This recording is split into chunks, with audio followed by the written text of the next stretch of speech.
Hmm. We're live with another episode of BS Busters. I'm joined by the usual suspects, but I'll let the lady introduce herself first, then the gentleman, and then we'll dive into these topics. Without Uh, much ado, let's get into it. Starting with the lady first. Ladies and gentlemen, boys and girls of all ages, welcome to the Obsessed with Midweek Packets. I am Joe Ray, Elon Star, and I'm going to be interestingly able to talk about Felix the cat this time.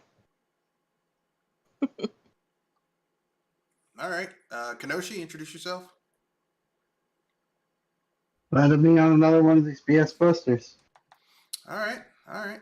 Um, I'm going to lower your volume a little bit, Kenoshi. It's a little loud. Jules is a little loud too, but I think that's just Weird. I updated Discord, and every time you update Discord, it changes a whole bunch of shit. Like something's gonna get changed or made I was weird. going to be off. Yeah, just on GP, because every time you update something, it's gonna get fucked up. But that's that. We're not gonna talk about that today. We're talking about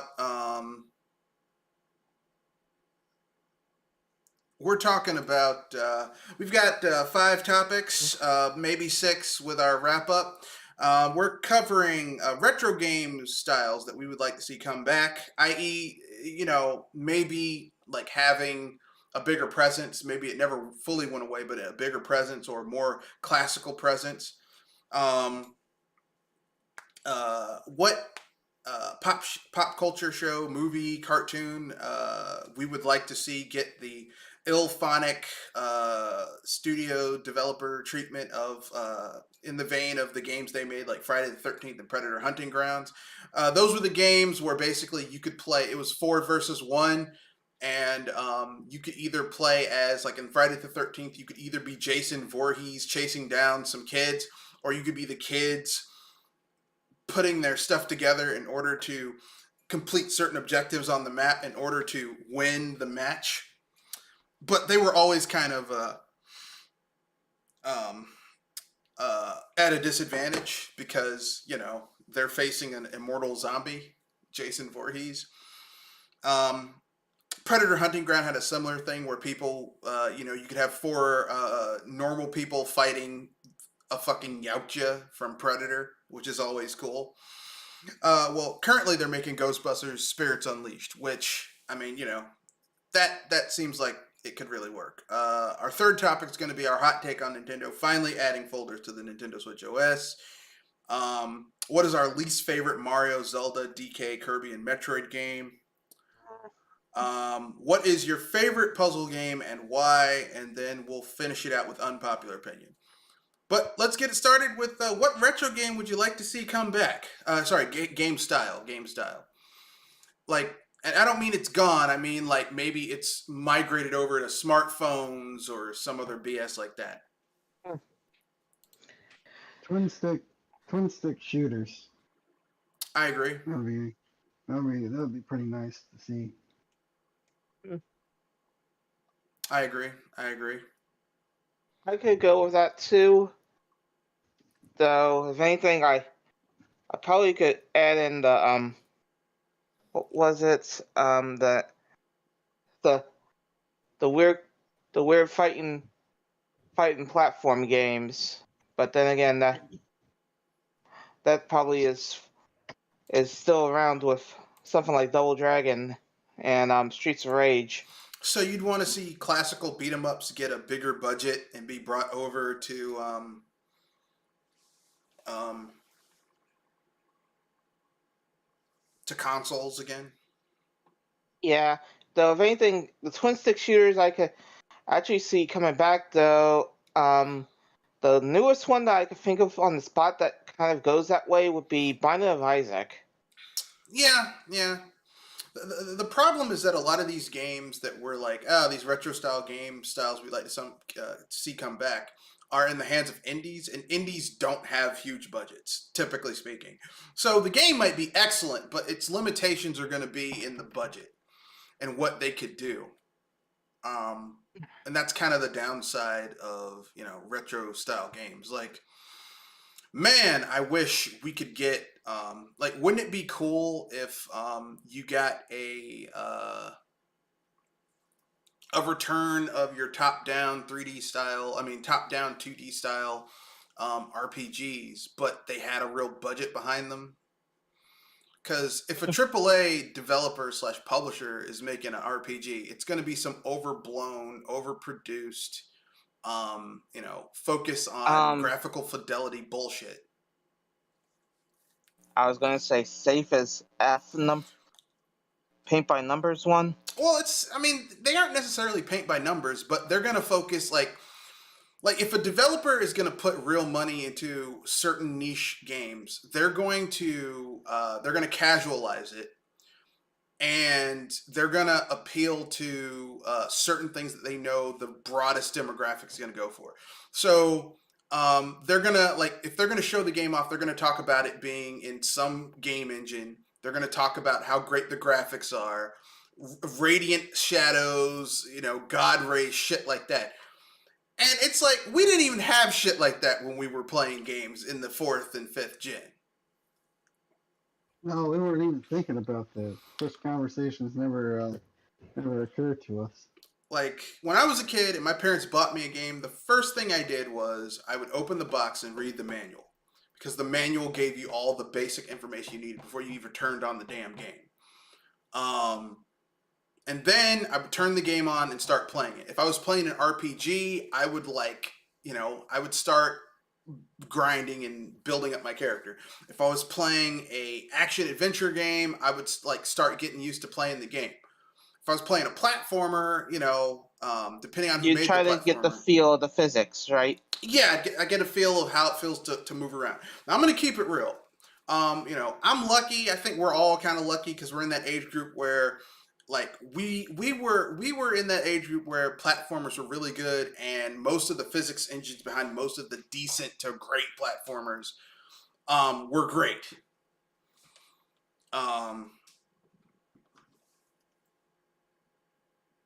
It's not always that way, but that's just how it is. Your mileage may vary. Well, I don't think any of us can say that we've ever played a platformer where the physics engine, how running, jumping, traversing the environment, if that was broken, was the platformer worth playing? I think you're forgetting about Crash. Yeah, but Crash, Crash is a platformer, but Crash had a lot of marketing behind it. Crash had a... If there's one thing Sony was good at, was its marketing. Yeah, Crash had a lot of marketing behind it, but I agree it's not a very, compared to its competition when it came out. Because Crash, even though those commercials had, Crash Bandicoot outside of Nintendo's headquarters in America saying, they're afraid of us and all that shit, Crash was really made to compete against Donkey Kong Country. But, even Donkey Kong Country 3, all three, the rare Donkey Kong Country games have some of the best platforming, have some of the best 2D 16-bit platforming I've ever seen.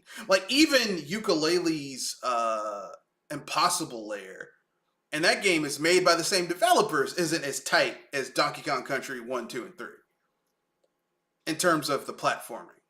It's good. It's close. It's credibly close. You can tell that a lot of those same people made those two were working on those games, but it's just not quite at that level. But I agree. Crash Bandicoot.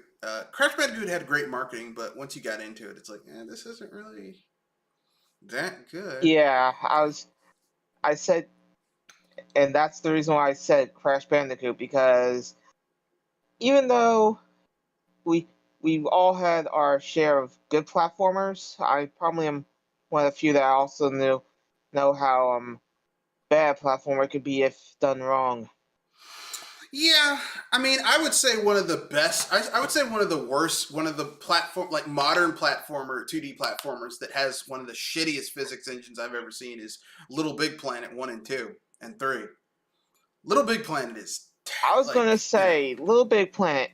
I'm I actually have to be wondering how the heck are those jumps so weird? Because Little Big Planet's engine isn't designed for um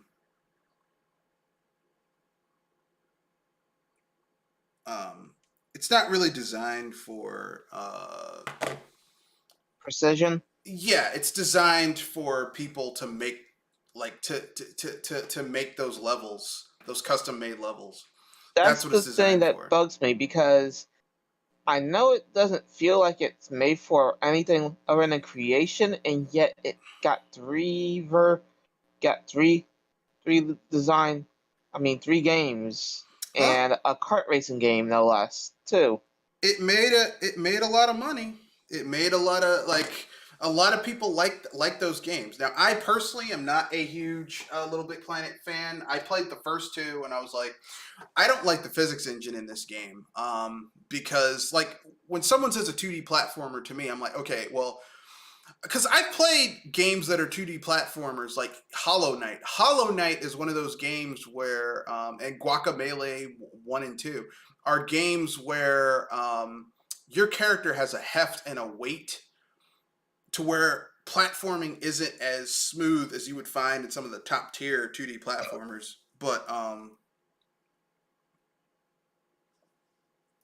uh, I would say that like you can get past that if you give your character over time as the game goes through abilities that make up for that stiffness and that deliberate nature of the gameplay. But you know, what are you gonna say, Kanoshi? I was gonna say I didn't have anything to say. All right, but that's my own personal opinion. So I guess I didn't say what retro game style I'd like to see come back. Well, no, I did. 2D, traditional 2D style RPGs. I know Square tried to do that with their overpriced I Am Setsuna and that other game. Mm-hmm. They're like, from the makers of Chrono Trigger, and I'm like, this shit wasn't made by people who made Chrono Trigger. And I know they were like, yeah, but we tried. It's like, yeah, but you failed. Yeah. You know, it was like grading a student's paper. They're like, I tried really hard. Well, you got a 50, and that's an F. So, I mean, you know, if this is you trying really hard, I hate to see when you didn't give a shit. You know? Yeah, the music in that game is also pretty terrible. It's just a bunch of piano stuff, and it's not like piano by itself sounds bad. A piano by itself can sound really good. It's just, Yeah, but you have to have that really good music, music in order to just have yeah, piano. Yeah. yeah. I just, if you were gonna make it just piano music, I'm surprised you just didn't mix, mix other like, how should I say this? Like, mix other piano music with that particular piano music. It Yeah. sounded like it was just like one piano. Well, the limitation of But those. basically, what I'm trying to say is like creating it so you have several pianos at once playing.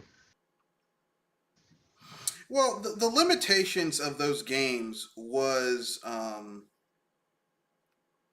limitations of those games was basically that like even though Square Enix spent a ton of like a lot of spent they overcharged for those games. I think I Am Setsuna was a $50 game when it launched, or a $40 game, and the game after that was like $50. Yeah, Like those games budget wise was like $19. They should have been $20 games. But yeah, that was the development budget. But the actual they overcharged for those games. Um, I mean, they overcharged for Octopath Traveler too, but at least Octopath Traveler has that unique, graphical style, and the music wasn't that bad in that game either. Um, but anyway, yeah, I would love to see the return of old school JRPGs. It's never going to happen. We're not going to see an age of like Dragon Quest. Except, oh no, we did, because they did do that remake, that re-release of Dragon Quest 11, where like you could switch between like playing the game like Dragon Quest 8 or 9 and going back even yeah. further to where it's like over the top and stuff like that. So, I mean, I guess to some extent we're getting games like that, but it's Gesundheit. It's few and far between. But I think we've belabored the point. Let's move on. What game do you think should get the pop culture?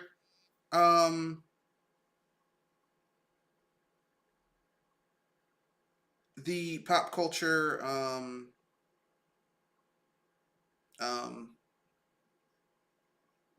Excuse me. Someone just called me.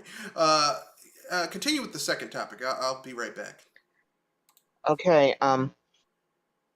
As Red was trying to say earlier, the topic was what thing. Why do I have to get the load lag here? Kanoshi, you want to try to Sorry, take this one? it was a spam. It was a spam caller. So the second topic, the second topic was what pop culture show / movie / cartoon do you think should or could or should get the Friday the 13th Predator Hunting Grounds Ghostbusters Spirits Unleashed treatment? Felix the cat, a wonderful, wonderful cat. Oh God, I'm sorry about that. Really? That's so far out of left field that it's around the world. That's from another planet. I did make a warning at the start of this podcast. All right, Kadoshi, do you have one? Freddy Krueger could be all right. Could be interesting. Yeah, especially if they took a cue from Dream Warriors, the one where the kids basically in their dreams like use dream powers to take on Freddy. I mean, he still killed most of them, but still, it was kind of cool in the movie. Okay, I'm gonna say one that you guys are probably gonna be shocked at, but I think it would be. Hey, if anything, I'll probably beat you in the shock factor. Yeah, it's not at your level because I don't even know how the fuck they do Felix the Cat. What like you basically have Felix and then like other characters. Like I don't even know the other characters from Felix the Cat's mythos. I know they had that shitty movie that was surprisingly dark for Felix the Cat in the 80s, late 80s, early 90s. I would go Power Rangers. I think you could have like kind of like how they did with Friday the 13th. You could have different generations of Power Rangers and different monsters. And the thing is that like they would have to, instead of it being like them, like this could go either two ways. It could either be them in their vehicles driving around a city trying to get things done, and then basically it would culminate with them, getting their vehicles to come together to form a Megazord and fight the monster, or you could have it be them like in their in their morphed forms, doing types of stuff, and then having to combine their weapons to do some type of into a more powerful MacGuffin. Yeah. Something like that. Or, if they have a big enough budget, they can do both, where you have matches that take place in the cities, and then you could have it would be randomized which Power Rangers team you would play as. So maybe you'd have like OG season 1 Power Rangers, season 2.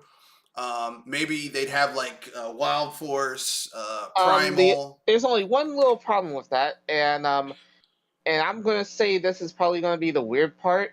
The weapon types.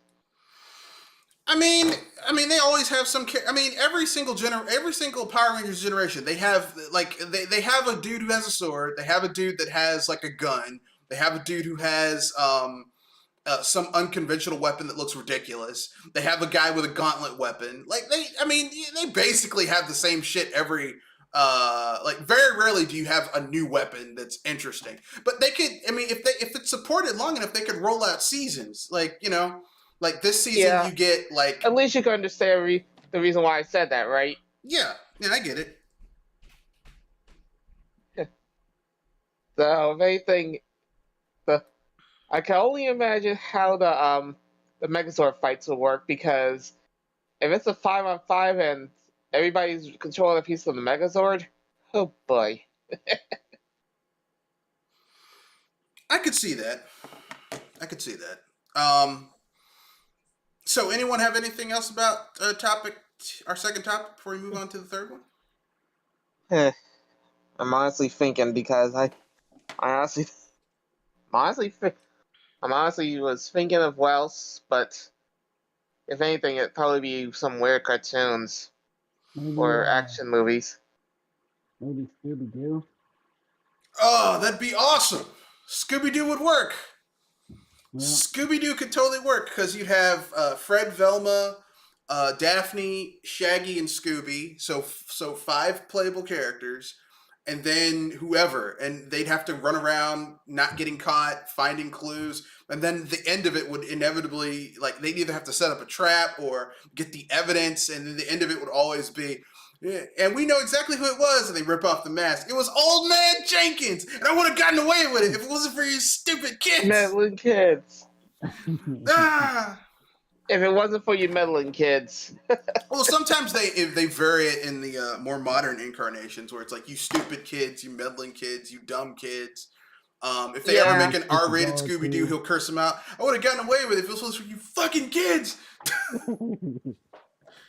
and your freaky ass talking dog. And I just realized I just found one that really needs actually 2 that probably need a revival or at least a attempt to try them out again. Mm-hmm. VR Troopers and Big Bad Beetleborgs. I mean, that's still Power Rangers. I mean, not Power Rangers, but that's still like Sentai stuff. But that'd be cool. Yeah. They could add it to the Power Rangers one. It's the Big Bad Beetleborgs, Metallics, and Super Samurai. I was about to say, you said Superhuman Samurais. Yeah, Superhuman Samurais. Yeah, I was saying VR Troopers. I mean, like, all that Sentai stuff starts to run together in my head. Because I'm like, Ultraman, I'm like, it's the same shit. Except Ultraman, like, if you've ever seen, like, 60s era Ultraman, because when I was a kid, I used to, like a little kid, like, before, like between kindergarten and, like, daycare, because I didn't have daycare all the time, I would just watch TV. And one of the things I would watch would be like, they in the middle of the day, like, they'd have like Monster Mash Theater with Grandpa from the Munsters, and sometimes you get something good like Godzilla or Gamera, but sometimes you get some shit like Thunderbirds or Ultraman. And Ultraman was ridiculous. Ultraman was ridiculous. I stand by that. Ultraman is one of the most ridiculous and stupid ass Sentais I've ever seen. And before someone asks me, well, what do you know about it? Godzilla fan, fucking love Sentai, hate Ultraman. So that should. I was going to say, that's a weird call right there. That I hate Ultraman, but I like. It's weird because, like I said, I like Voltron, I like Gigantor, I like Mazinger, I like Gao Gaigar, which is a spinoff of Mazinger. I like Godzilla. I like Zone X. I like Zone Fighter. I like Gamera, but Ultraman I'm like, this is just terrible. And I think I know why it is. Because Ultraman, at the end of the day, is just a guy, it's just a dude in a costume beating up a rubber monster. And you can totally tell, like, the suspension of disbelief. Like, you watch, like, old Godzilla films where it's clearly a dude in a costume beating up another dude in the costume. But, like, your suspension of disbelief, you're like, okay, that's Godzilla fighting whatever monster he's fighting. But you watch... Was Ultraman that show they showed on Fox Kids for a little bit? Well, they maybe did, like, an anime of it. They maybe did it... Was it animated or live action? It was live action, terrible dubbing. Lip syncing was off. Was Ultraman the guy that can change different sizes or something like that? Yes. Ultraman can change different sizes. That show was really bad. Yeah, and when it was live action, it's like I know it's the same costume. They just They just basically put another guy in a rubber costume and added sound effects. It's like, this is so, like, Godzilla and Gamera are cheap. Ultraman is really cheap. Like, it's like, this is too cheap for me. That show had absolutely no budget whatsoever. Yep. That show was just terrible. Yeah, that's I the thing where remember, I'm just like, I can't. I remember, I remember seeing, like, it seemed like it was the same episode over and over again. Like he was fighting the same monster again Yeah, and again. It wasn't, I don't know. because the Just monsters horrible. all look the same. They had like a Yeah. generic body type, and then they would change a few things, but it's like the same thing. Like Ultraman was like bootleg Power Rangers. Because at least Power Rangers, you get a mech that looks like the different parts come together. Ultraman, it's a dude in a rubber suit. He made himself big. He's just a guy in a rubber suit. It's ridiculous. Yeah. But yeah, I agree. Our next topic, Nintendo finally, 5 years into the life cycle of the Switch, has finally added folders to the Switch OS. So now, if you have more than I think it's 12 games, you can now, instead of those games disappearing into the ether, you having to go to your library, going down lists of stuff. You can now have folders to put your specific games. So if you have arcade games, you can have a folder labeled arcade and put all your arcade games in there. Same thing with, you can say, hey, RPGs, racers, and all that, etc. The only problem, we're 5 years into the life cycle of the Switch. Yeah. Thanks for bringing me my fries as I'm halfway through my burger. This makes me feel like I had a party. I said, "Hey, I'm having a party at my house, and I want you to bring like everyone's like, okay, so what are you bringing to the party?"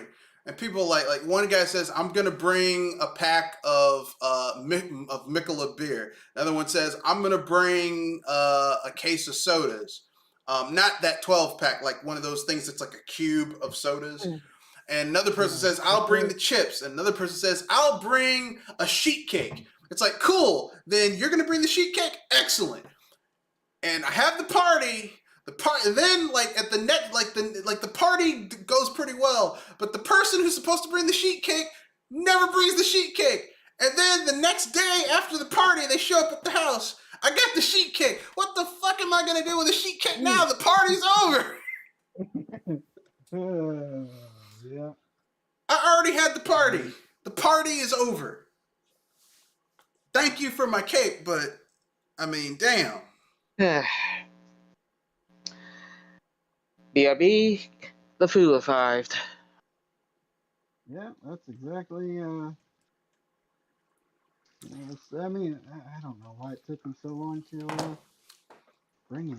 I don't know either. I don't know. The more stuff that Nintendo does with the Switch, the more it feels like the Switch was the more the Switch feels like it was a rushed console for Nintendo.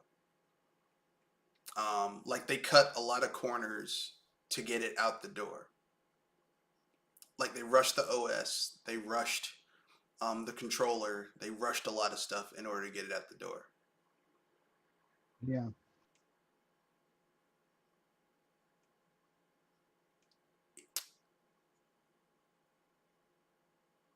So I know I made some homemade chicken nuggets, and they didn't turn out too terrible. Turned out better than I expected. And what cut of the chicken did you use to make the chicken nuggets with? Chicken breast. Okay. Yeah, that's all I have. Yeah. And I know you'd probably use chicken thigh, right?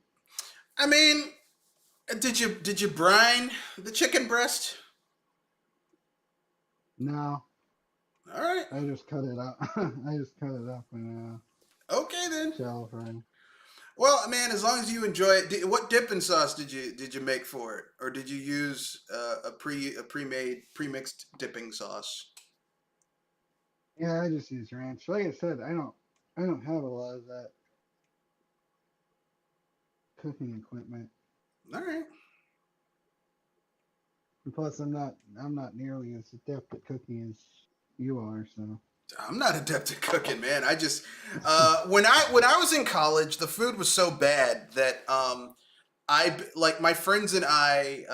My first year in college, I had a roommate, and the food was so bad that my roommate was an asshole. But we had like a suite in the middle of our dorm, and we would go into that suite and we would watch food porn because the food was so bad at my college when I was getting my bachelor's degree. The food was so bad that we watched food porn, and you know what food porn is for students in it's Food Network. Okay. yeah, yep. So we basically would imagine how good we would cook if we had our own apartments to cook in, our own kitchens, Yeah. our own ingredients.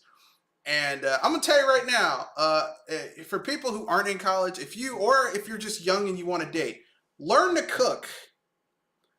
You will get so much play if you know how to cook and cook well.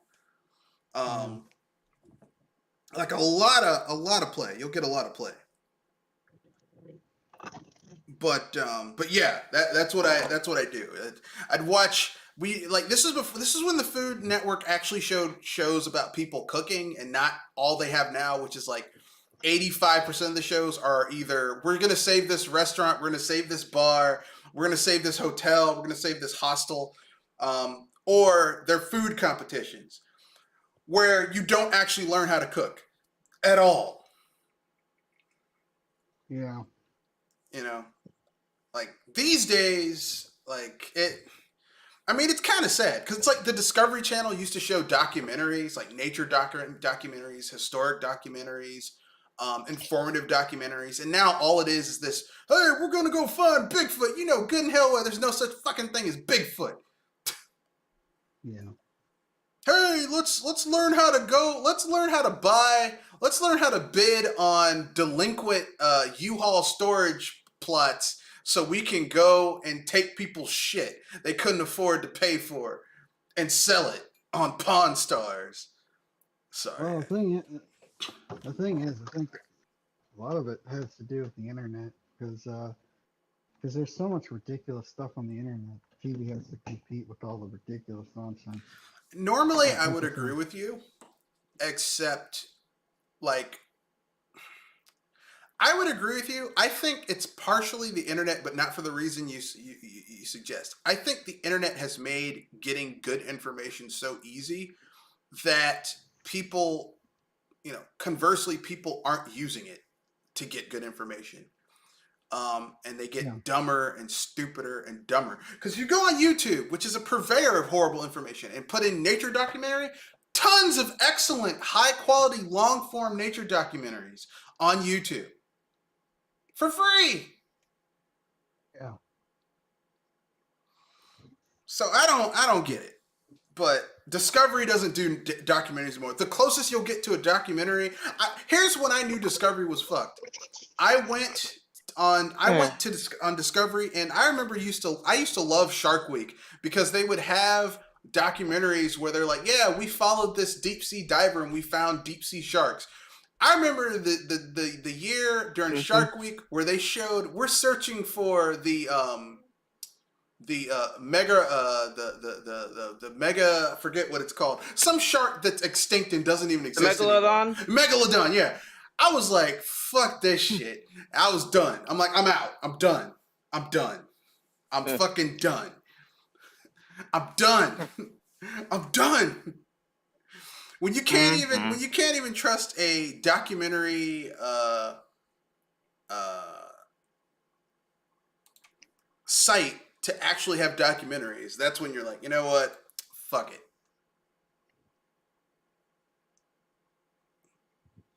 Yeah.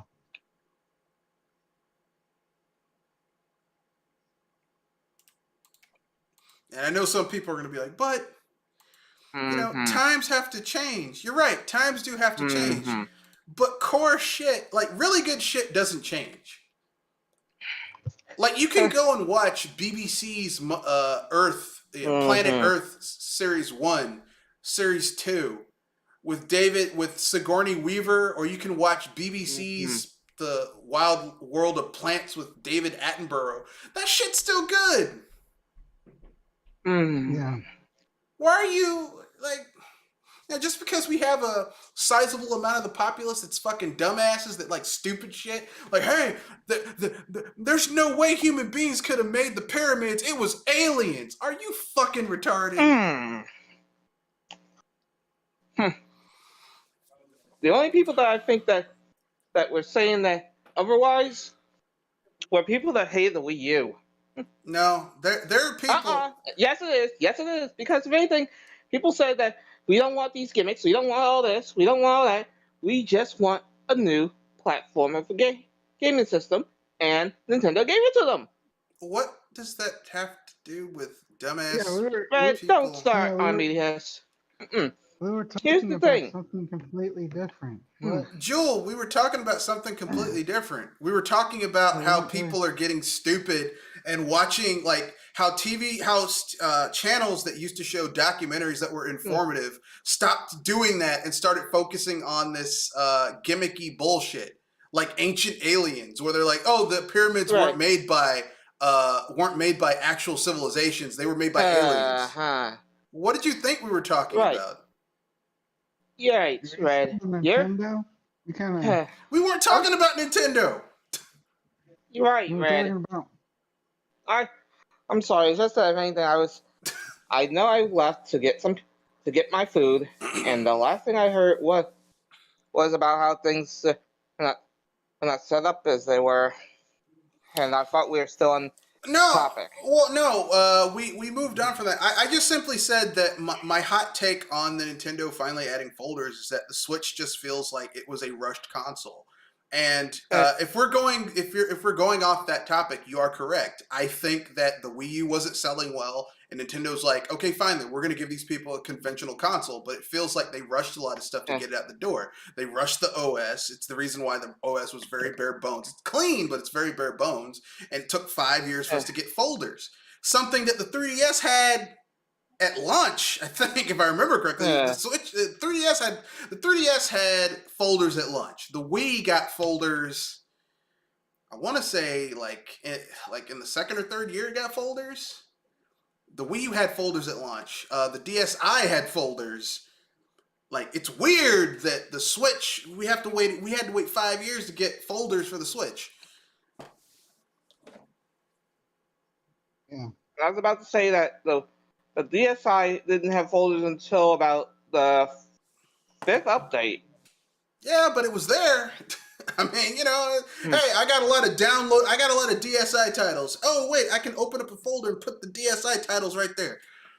Because, I mean, and look, for some people, this isn't an issue for them. Like, for people who don't care about clutter, but I'm slightly, like, my father was an accountant, and he was accountants are ultra anal retentive, and everything has a place, and everything has to be organized.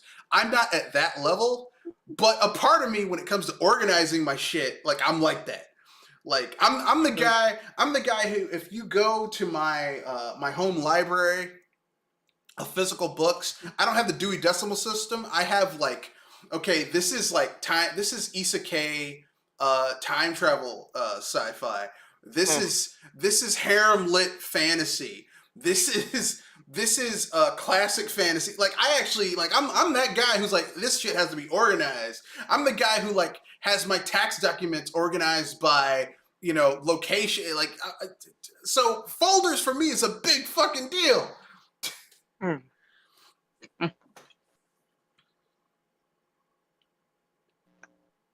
If anything, I consider this a mild annoyance, but it's not a world ender. Yeah. I mean, to each his own. Me, I'm like, I'm glad you guys have it. It's too bad it took you 5 fucking years to do it, but it was rushed. It was rushed so that they could compete, so that they could, take people's minds off of the Wii U. For those people who are like, we want a conventional console. And you got Nintendo doing. They basically took their home. They took their handheld. They took their home console. And they smashed it together. So there you go, folks. But that's enough about that.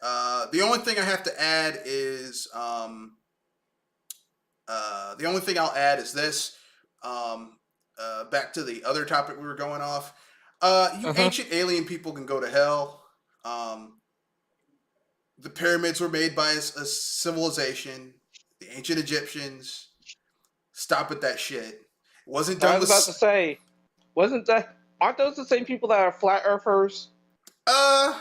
Well, not maybe there is a cross section of people that are also flat earthers. Because the thing is that because they have no concept that human beings could do it without modern building techniques, then it must have been done by aliens, which is just a fancy way of saying these people were too fucking stupid to know how to do this. The ancient Egyptians, the people who had, the ancient Egyptians who, at some point had Pythagoras who, created Pythagoras and Ptolemy, who basically created,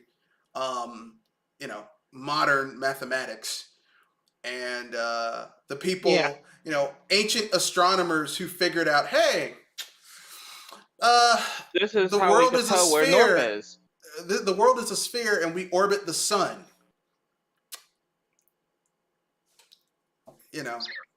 But that's neither here nor there. And sorry about that. And also, as I said, the people that were kind of like that were kind of this stupid, make all these kind of reachabouts. As I said, I feel like they're supposed to be flat earthers as well. I mean, they might be. I don't know. I won't go that far because I don't have the data at hand to make that supposition, but I would not be surprised.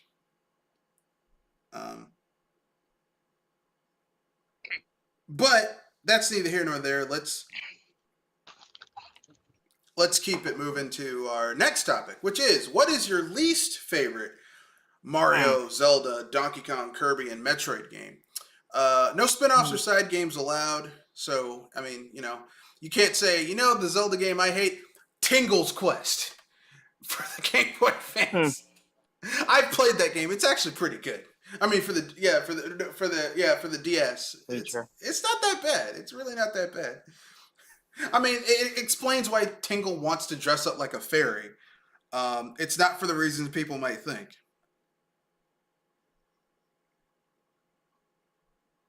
But that's my own personal opinion. So who wants to go first? Oh, and I forgot. And why? Why is it your least favorite? Like gameplay mechanics, a weird gameplay mechanic that just kind of takes you out of it. Some weird, the story is not very good. Whatever. If I could go on a bit, because if anything, I will get on one of these with you on this. All right. But in the numbers, I mean, in those orders that you're going for Mario, I'd say Mario Pinball, because if anything, it's kind of the weirdest thing that Mario's ever done. And while I actually try to play it, it kind of feels like it's not done very well. Like it's one of those pocket pinball machine games.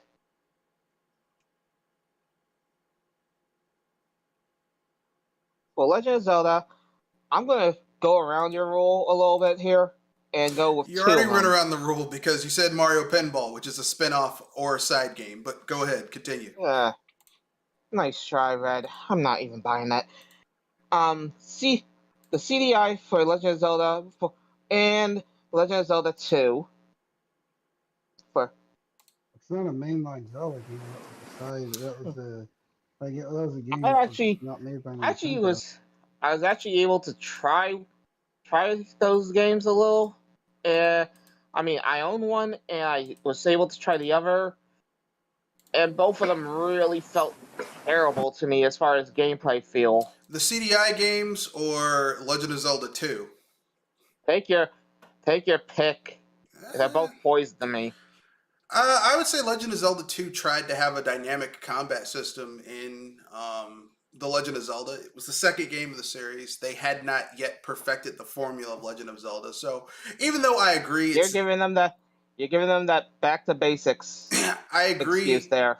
I agree that it's not great, but they hadn't perfected the formula yet. It's like I can't judge every car. It's like Final Fantasy 2, right? Well, not even that. It's like, okay, like the first mass-produced car that like was affordable was the Model T, but I can't judge every car.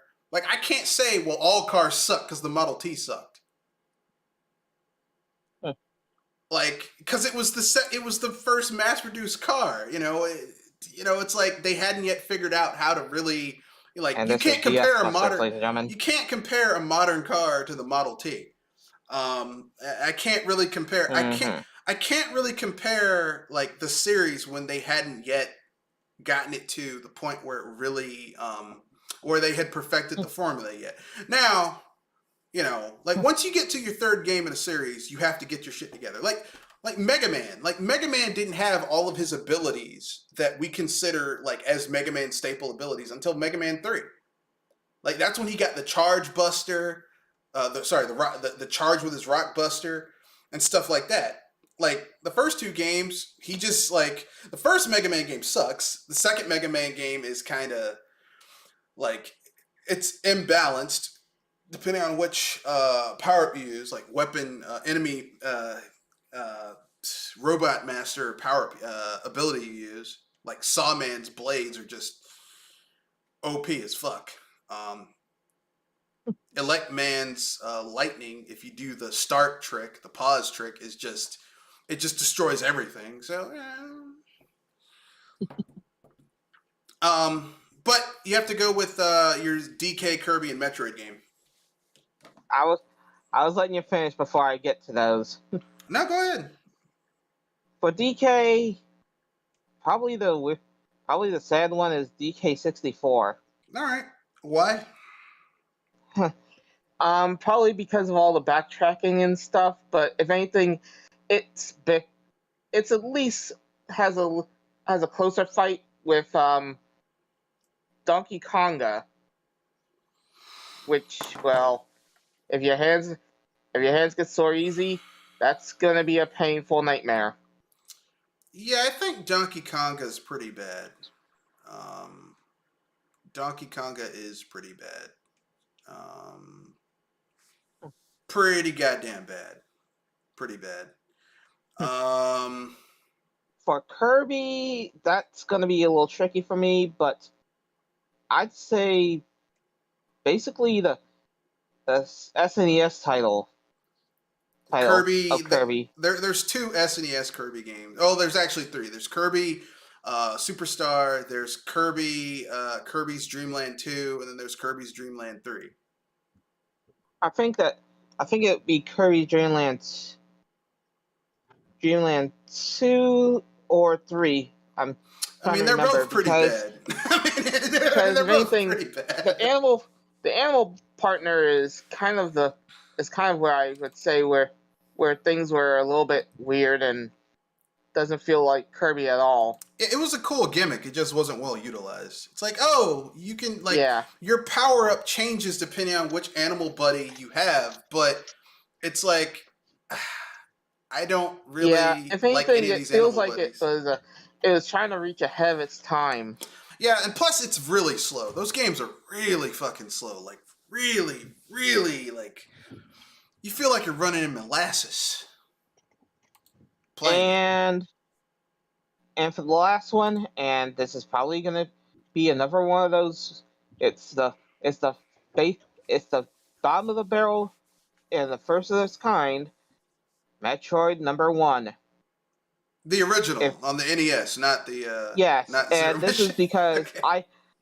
this is because I played both that and Zero Mission. Yeah, Zero Mission makes the original Metroid look like shit. It does. It's like, why would you like this doesn't need to exist. You could take this and throw it out of a window. No one would miss it. Like even though Zero Mission has that point at the end of the game where it like has that extra part of it where like Samus loses her suit and she gets the Zero for a while. suit. Yeah, and she has to go through those ruins to get her new suit. It's like even with that, I'd rather have that versus the original Metroid because that game is overrated as fuck. Yeah, I said it. I was gonna say there's one thing it's not overrated in. It's how easy it is to get lost. Yeah, because there's no map. No map. You just gotta wander around. And I know what some people say. Well, back in the day, we had to make your own map. It's in order to get the best ending, you have to beat the game really quickly. Okay. Yeah, and actually, you have to be at under half an hour. Yeah, under 30 minutes. So yeah, the original Metroid, I agree, is kind of some bullshit. Kenoshi, would you like to take your turn? Your least favorite Mario, Zelda, Donkey Kong, Kirby, and Metroid game? Mario games, New Super Mario, the later of the New Super Mario Brothers games. So New Super Mario Brothers 2. Yeah, New Super Mario Brothers 2 so I would just say New Super Mario Brothers 2. Zelda would have to be either I'd probably go with either Zelda 2 or the original, but actually I would say Link's Awakening for the Nintendo Switch. So the remake, the remake of Link's Awakening, because I was about to say what, but it was the remake, so I was like, yeah, I get that. Remake and let's see, what other games were there? Let's see. You did your Mario, you did your Zelda. Now there's Donkey Kong, Kirby, and Metroid. Donkey Kong. Let's see, Donkey Kong 64, because changing between the different monkeys and the fact that different monkeys had to could collect different colored bananas. I just didn't think the way they implemented the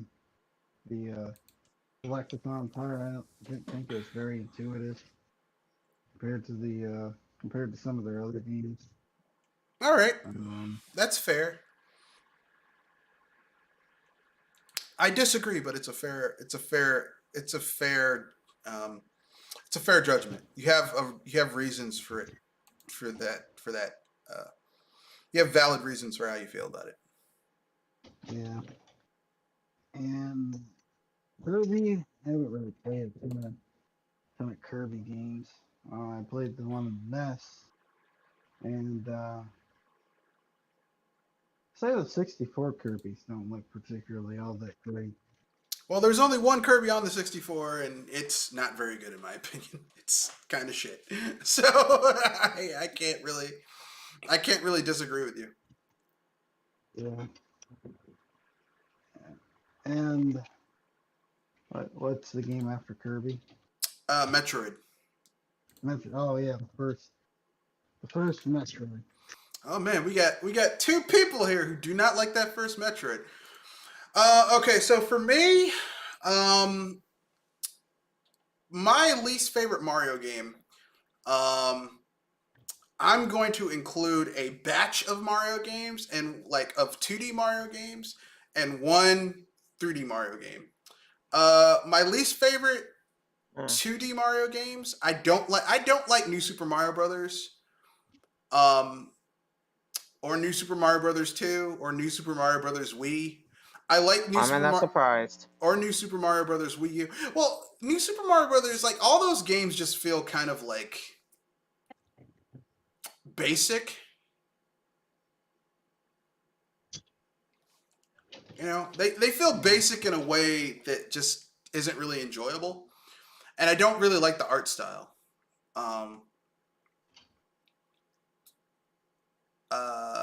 As far as 3D Mario goes, it's a tie for my least favorite between Sunshine and Odyssey. Because I really hate Sunshine,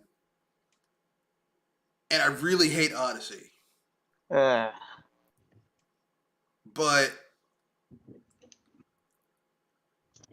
the reason why I don't like them isn't because of the art style. They're gorgeous looking games. I don't like how both of those games have a gimmick that gets in the way of the pure 3D platforming. In the case of Sunshine, it's FLUDD. Like, I really love the levels in Sunshine where you don't have FLUDD and you're basically like just pure platforming. And like, if you fuck up, it's because you weren't good enough. Like, you don't have any safety net to save your ass if you fuck up a jump in those levels where you don't have FLUDD and you just have to, do some hard platforming. I like that. Odyssey, I don't really like the hat mechanic all that much. I think it's a cool idea. It's not very well utilized in the game. Not in a way where it's like, wow, this had to be here. Like, if you took the hat mechanic out of Mario Odyssey and replaced it with another power-up, the game would still be what it is. Like, it doesn't really... Like, the game doesn't live or die on that mechanic. Considering that there's entire areas of the game where if you don't want to use the hat mechanic, you can just use pure platforming to get around, which kind of negates the whole point of why the fuck would you put a power-up in a game that, like, the core conceit of the game is this power-up, and yet you don't really need to use it to solve, like, 85% of the puzzles in the game. That's kind of asinine. Zelda, I guess I'll do the 2D, 3D thing. My least favorite 2D Zelda mainline game. I can see people's complaints with Zelda 1 and 2, especially 2, because 2 is so drastically different from the first game. Like, it's got experience where Link levels up, and it's got like the smallest amount of dungeons in any Legend of Zelda game, and the difficulty is insane. But I'm gonna have to go with those two Spirit Tracks games on the DS. I mean, those two DS Legend of Zelda games. Those games are fucking terrible. Yeah. It's gonna be a little weird since those kind of are 3D. Yeah. I mean, the art style is 3D, but they play like a 2D Legend of Zelda game, like over the top Legend of Zelda game. And so for me, those games are just like Link Between Worlds is a 2D Legend of Zelda game, even though the art style is 3D, but it's still a 2D Legend of Zelda game. So for me, Legend of Zelda, Spirit Tracks, and I forgot the other name. Those games, and what kills those games for me is just the controls. Like, I don't think you should have to play a Legend of Zelda game with a fucking stylus. Like, that was one of the downsides of Nintendo at that point, was that they would make a good game and then fuck it up by adding stylus controls to it. In some cases, the only way to really control the game, or to use basic features that should have been a button press. Oh no, stylus. I'm like, fuck. And 3D Legend of Zelda game, it's a tie between Skyward Sword and Breath of the Wild for me, just because Skyward Sword has some good ideas, but you can tell where there were you can tell where assets that should have went to padding out the length of the game in terms of content was diverted to get Motion Plus to work with the combat. And I can see why they did that, because most of the game you're fighting enemies, and that's a lot of time. Whereas, to me, I would have preferred them adding like more content on the islands, more dungeons, but instead they had to focus it on getting the Motion Plus to work. Breath of the Wild, same thing. You can see where they spent more time trying to get the engine to work than actually putting in content in the base game. And I don't like that. Like, I like playing Legend of Zelda games with lots of dungeons and lots of items to find in the dungeons and stuff like that. Like, I like that exploration. I like...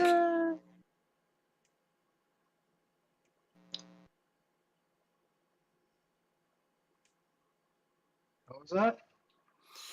I like the concept of going into the overworld and, seeing something that I can't traverse or interact with, and then knowing that I'm going to go into some dungeon or do some type of side quest or something that's going to give me the MacGuffin I need in order to come back and open up and see what that interesting thing is that I have seen but can't really do anything with yet. I like that in Legend of Zelda, and Breath of the Wild doesn't really have that aspect, but it's the nature of how they designed it. Donkey Kong, this is a tough one. But unlike you guys, I actually do like Donkey Kong 64, so that's not on my list. I would say my least favorite Donkey Kong game. I mean, I really don't like Retro's Donkey Kong Returns games. Um, you know, they're good.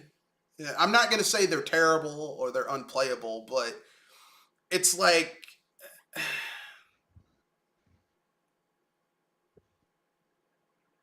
they just kind of have. I kind of have issues with those games. Like they don't they don't really like. They did Donkey Kong Country, Donkey Kong Returns, and the games don't they don't the feeling of traversing levels isn't as smooth as it felt when you're playing the Rare games. Like the platforming isn't as tight under Retro as it was under Rare. And, like I'm someone who grew up playing Donkey Kong Country 1, 2, and 3 on the SNES, and I played the shit out of those games. I played those games so much that I 100% all 3 of those games back in the day on the SNES when I had tons of free time to do shit like that. So, like, I'm one of those motherfuckers who's like, yeah, I know how those games are supposed to feel, and the Retro games feel nothing like that, and to their detriment. So for me, yeah, those games aren't very good. 3D Donkey Kong. I mean, I could say Conga, but that's a spinoff, and that goes against my own rules. And I could say those that weird game where it's the King of Swing, where you're like using the L and R shoulder buttons and spinning around. But those games are just fucking. That's a side game, so can't say that either. So yeah, those 2 games, the Retro Donkey Kong Country Returns games, Tropical Freeze. I mean they're great, and I'm glad people like them. But for me, they're my least favorite Donkey Kong games. Kirby's a tough one. I like Kirby, but I got to keep it real. While I agree with you guys that Dreamland 1, 2, and 3 are terrible, they're paced slowly and the gimmicks that they have in them suck. My least favorite Kirby game is a tie between Kirby 64 and You agree with Yoshi then? Well, it's a tie between that and the Kirby game where on the I think on the 3DS where it's like, or maybe on the DS, the one where you've got like these mini Kirbys and shit, and you use the stylus You're to thinking draw Mass shit Attack? Yeah, Mass Attack. I don't like Mass Attack. Come on! I don't like Mass Attack. I don't like Mass Attack, and I don't like Kirby 64. The drawing ones have worse controls than that.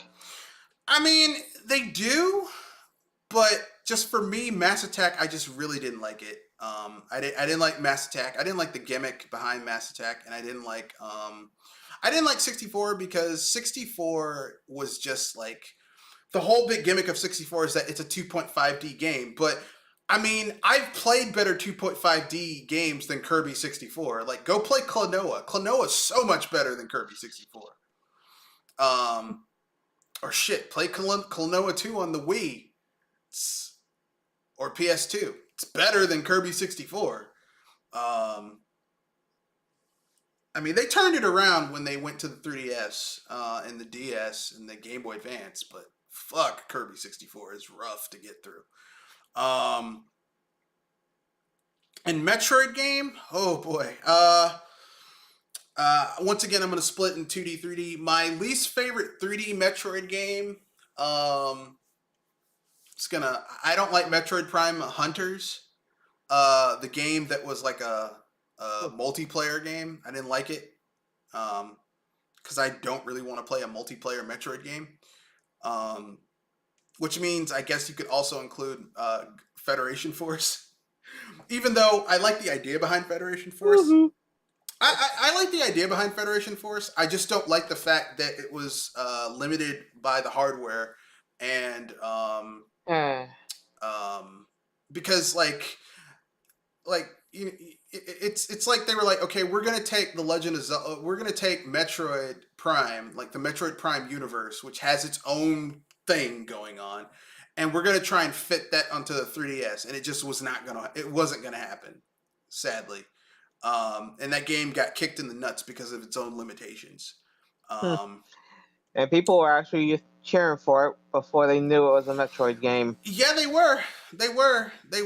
You know, I mean, So if anything, that's just people being salty. I've had the same issue. Like if you showed me a fishing game on the Wii, I mean on the Switch, that used the Joy-Cons and the SD Rumble to fish, and I'd be like, this is fucking awesome. I'm like, this is amazing. And they're like, yeah, but it's in Breath of the Wild too. I'd be like, fuck it, no.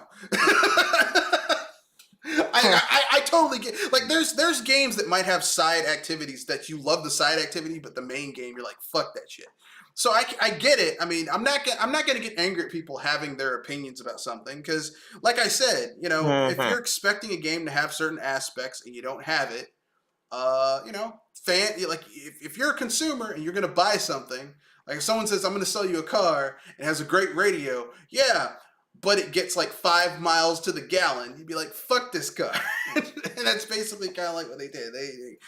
They're like, yeah, this side shit that doesn't matter to the core aspect of the game is great, but the actual game is okay. And plus, having played Federation Force and beaten it, the core gameplay is kind of basic. Like I said, that game would have been so much better had it been on a console versus a handheld. The handheld, like you cannot. There's no way on God's green earth you can have a good first-person shooter on the 3DS. You can't because of the limitations of the hardware.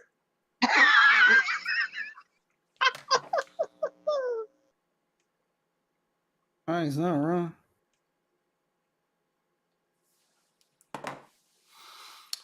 Okay, Joel, I'm wrong.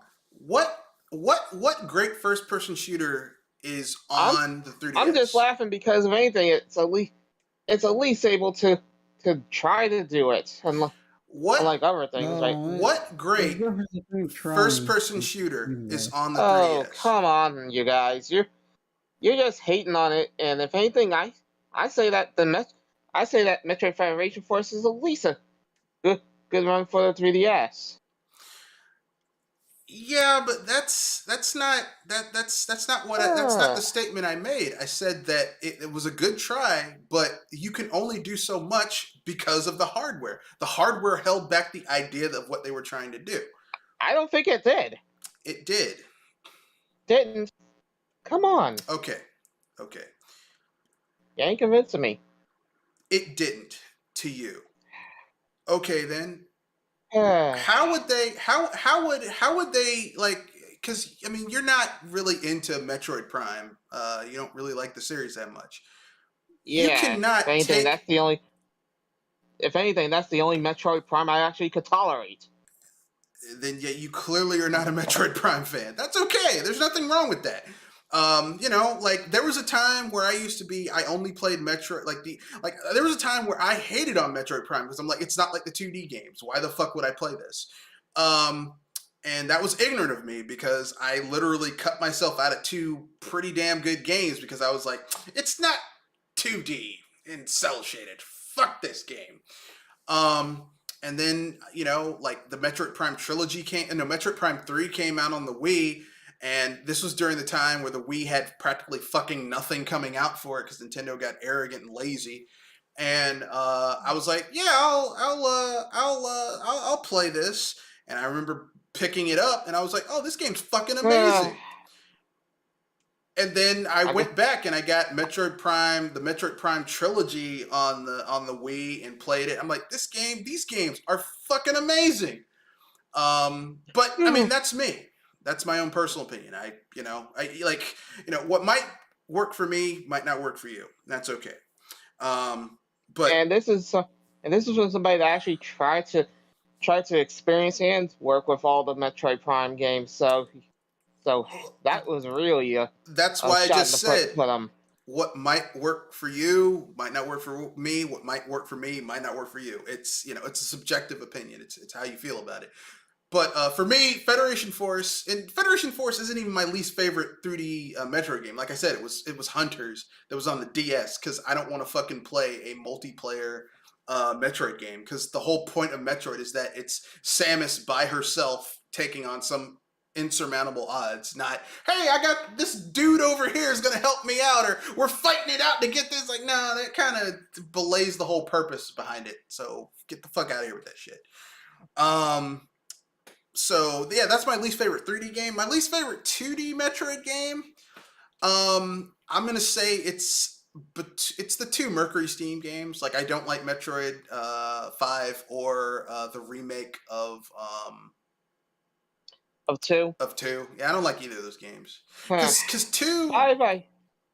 5, I actually have to look at you weird, but 2, I can understand. Well, 2, the thing that got me with 2 is that they tried to add too many aspects from Metroid Prime into 2, and I'm like, when I play a 2D Metroid game, I want to play a 2D Metroid game. I don't want 3D aspects put into a 2D game, because it just feels weird to me. It messes up the flow of the gameplay for me.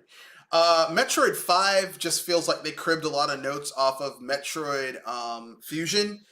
And instead of it being, oh, you're being chased down by the parasite-infected Samus's suit, you've got 6 of them. Yeah, you've got robots doing the same shit, but they move faster. And I'm just like, this is just kind of lazy. But then again, it's Mercury Steam, and I've never been impressed by them as a developer. So I'm like, Nintendo hasn't... Like, typically speaking, when Nintendo takes over a studio, they lift them up.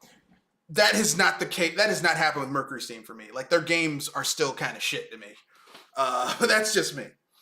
Like, Mercury Steam is not... Like, I don't think they're a very good developer. And I think their games are kind of underwhelming. But that's my own personal opinion. Next, final topic. What is your favorite puzzle game and why? This is probably a mix between Tetris and Tetris Attack, or Pound Upon for your international folks. Which one? The N64 game where they turned it into Pokemon Puzzle League, or the originals on the SNES and Game Boy? I think the Puzzle League would be the one. Would be it. And I can agree. Pokemon Puzzle League sucks. It's not very good. Actually, it's not. It doesn't suck. It's just... I mean, the gameplay, it doesn't suck. The gameplay is solid. It's them shoving Pokemon on it makes it uncool, because Pokemon is on so much other shit. It's just like, come on, man. Can't we have something just be its own thing? Fucking Pokemon. Like, Pokemon needed help. Really? If anything, I saw potential in it, but they kind of squandered it. Yeah, I get that. And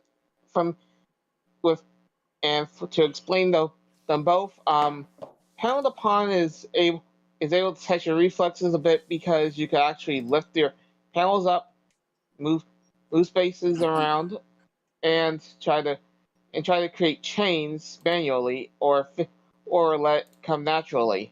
Yeah, or do a combination of both, where you basically you advance the screen up to a certain point, and then you basically set up a big like, let's say the enemy, if you're playing against the computer, sets up like a 4 block, and you basically unblock that, then get it turns into panels. And then you basically see where, oh shit, I can get like a huge drop that's gonna like really fuck up the CPU, and you can basically set up the blocks in such a way that it'll set off a chain reaction that'll fuck up the CPU. So Pound Upon, actually, like I like the ones, I like the Game Boy one, and I like the SNES one, but the Pokemon Puzzle League was just like, I was like, I don't like this. I don't like As this I game said, that much. there was potential if they add something more into it, but they didn't. Yeah. And for the other one, Tetris, well, it's simple. That you only got about 7 blocks. Well, 5 with 2 of them rotated, I think. Yeah. Or is it 3? I can't necessarily remember off the top of my head, but I mean, we've all played Tetris, so we pretty much get the idea. Yeah. Of what you're trying to. And with the updates of actually holding one block a drop for strategic Tetris fitting, you can actually do a lot more in the game,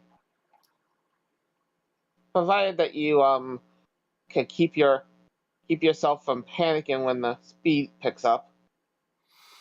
Yeah, and they added the ability to hold a piece in later versions of Tetris, but it's a good Yeah, addition. It's a good addition. I like it. so Um, I guess that you have a different puzzle game in mind. I mean, you named one that, I mean, even though it's not on my list, I could see why it definitely should be there, which is Puzzle League, because Puzzle League is kind of bad. Kenoshi can go next. Kenoshi, what is your favorite puzzle game and why?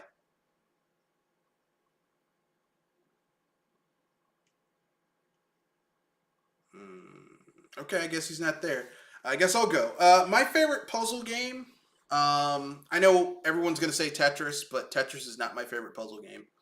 I like Tetris, but it's not my favorite puzzle game.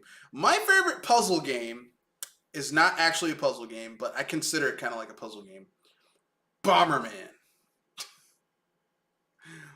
Bomberman is my favorite puzzle game. Followed up by any Jeopardy, any electronic Jeopardy. I love Jeopardy. Because you learn shit from Jeopardy. And I'm always good with learning shit. And like, if I'm going to play video games, I'd rather play a video game where I can learn shit versus just, pressing buttons. But yeah, that's it. Kenoshi, are you back? No? All right. I was going to say that if anything, any game that at least tests your brain a little bit, like Solitaire or Tetris, that actually is a little bit of a good brain workout. I agree.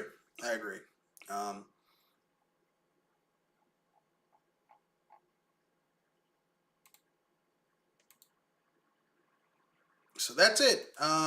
Anything you guys want to pimp out before we wrap things up? Um, do we are we in?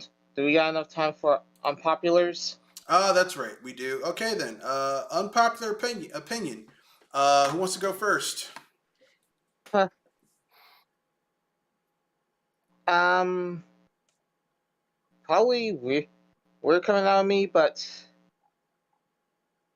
I say Adventure Time is kind of overrated. I agree. I think the first two seasons are pretty good, and then like it takes a left turn in the third season and just kind of goes downhill. Like they couldn't maintain the steam. They couldn't keep it being good. Sorry, I had a whole bunch of technical difficulties.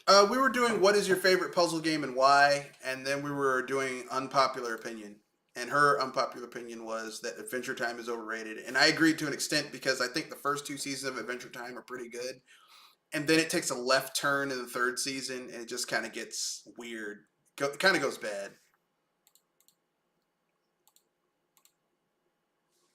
So, what's your favorite puzzle game?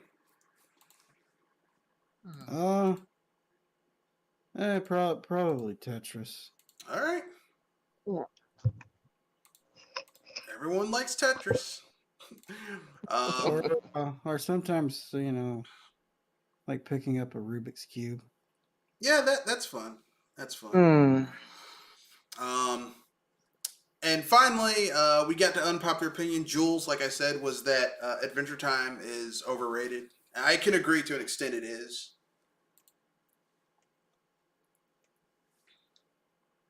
Do you have an unpopular opinion you would like to share?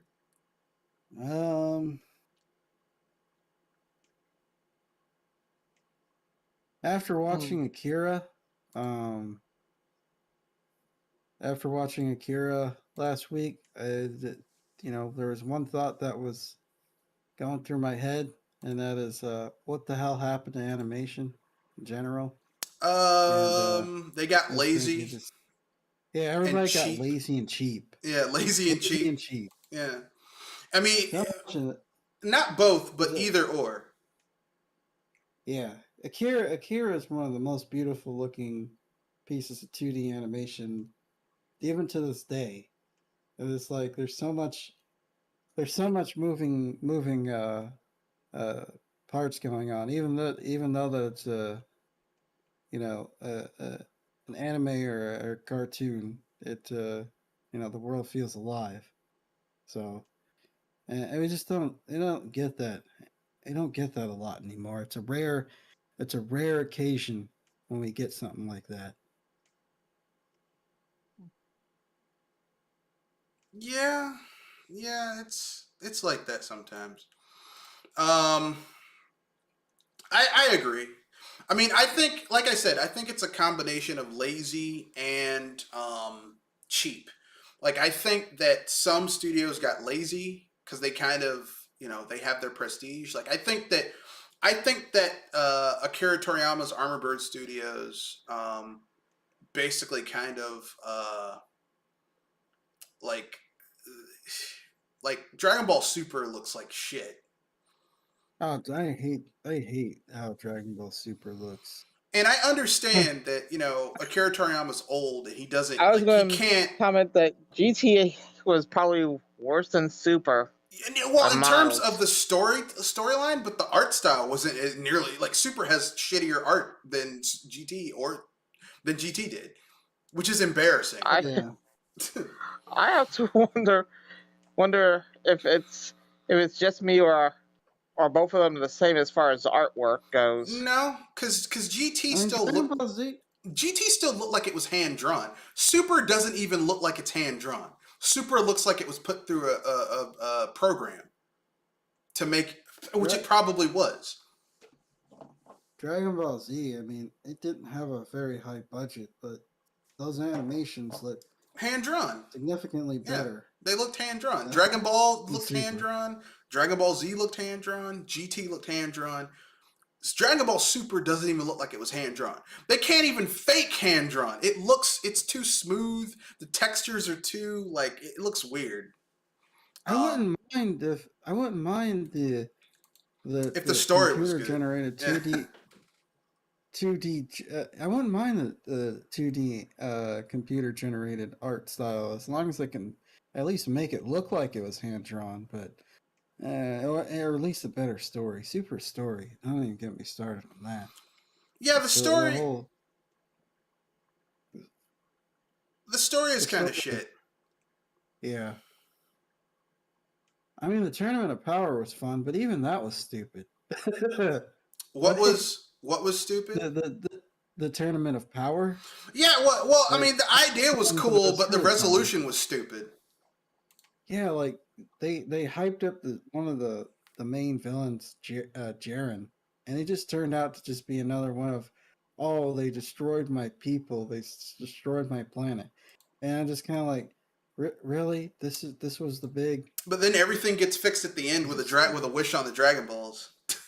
Yeah, so the whole Tournament of Power is absolutely pointless because even if somebody had made a selfish wish, everybody would have died anyway. Yeah, I mean, like I said, Dragon Ball, like, here's the sad thing about Dragon Ball, right? The sad thing about Dragon Ball is that Dragon Ball did its, like, Dragon Ball, like the series, Dragon Ball starts out silly, and then it gets the stakes get really big towards the end of the original series. Then you get Dragon Ball Z that starts out, like, the stakes are really high in the beginning, and then by the end it just gets stupid. And then you get Dragon Ball GT, which, had it been the original intention, which was going to be, okay, Goku's dead, Gohan has to step up, and Trunks have to step up and become, like, step out of their father's shadows and become the heroes they were meant to be. We didn't get that. We got some bullshit where they wanted to just basically redo the original Dragon Ball. By depowering Goku, which was just Again, fucking stupid. No, it wasn't even again. They just depowered Goku, because that was the whole point. GT, instead of it being, okay, like, Goku's dead, Vegeta's dead, or he's gonna become a problem in the first season, get murdered by someone. So now the children, the first sons of these two really powerful characters who are in their father's shadows, have to step out of their father's shadows and become something different, like, blaze their own path.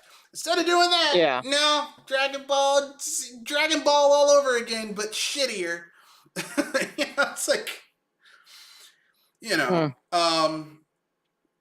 so yeah, I agree with you.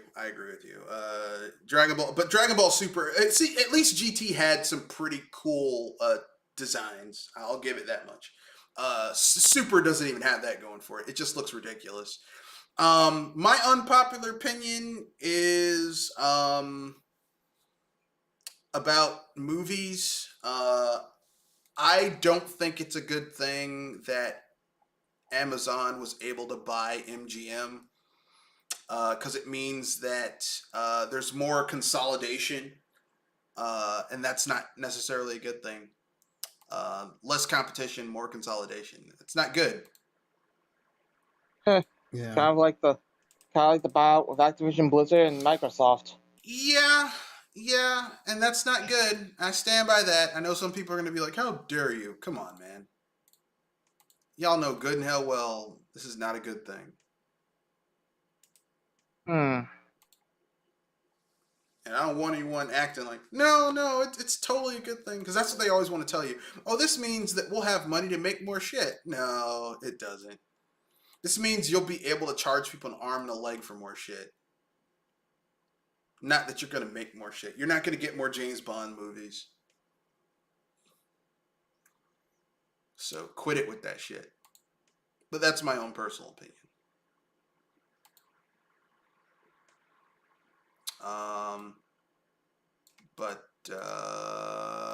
What do you guys think? I've heard worse. Anyway, that's the end of the cast. Anything you guys want to pimp out before we wrap things up? Yeah, Project Console.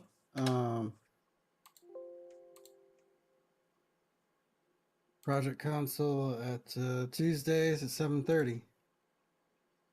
Be there, be nowhere. Be there, be square, sucker. This is Mr. Red Fox, owner proprietor BS Busters, and thank you for joining us for another BS Busters cast. You can find us live. We record every Wednesday and Saturday, 7:30 p.m. to 9 o'clock p.m. Eastern Standard Time. Kenoshi also has his cast every Tuesday, like he just said, 7:30 to 9 o'clock p.m. Eastern Standard Time. And like I said, on this channel, if you would like to be a part of the cast, if you have any topic suggestions, you can always leave them in the comment section. Once again, ring that bell icon so you're always made aware of when we're streaming. Rate, comment, share with other people so we can continue to grow the channel. That's the end of the cast. Peace and Type responsibly. exactly. Good night. Later.